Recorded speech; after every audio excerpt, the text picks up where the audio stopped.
সাংগঠনিক রদবদল তো হবেই। দেখুন, যেখানে ঠিক সময় হবে, আপনারা এগুলো নিয়ে বাড়তি আলোচনা বা গুরুত্ব না দিলে আমি খুশি হব, কিন্তু রদবদল যখন হওয়ার ঠিক হবে এ নিয়ে চিন্তা করতে হবে না। যারা দলের জন্য কাজ করেছে তাদের চিন্তা করার তো কোনো ব্যাপার নেই।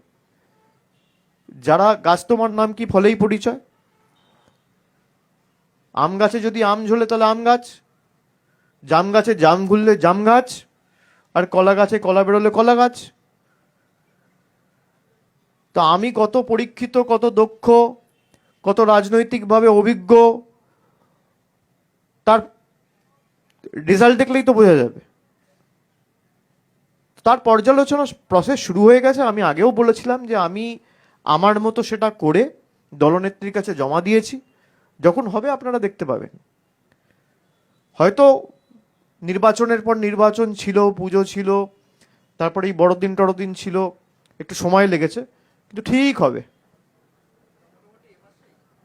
সে আমি বলতে পারবো না, সে তো দলনেত্রীর সিদ্ধান্ত। এর সাথে পৌষ আর মাঘের কি?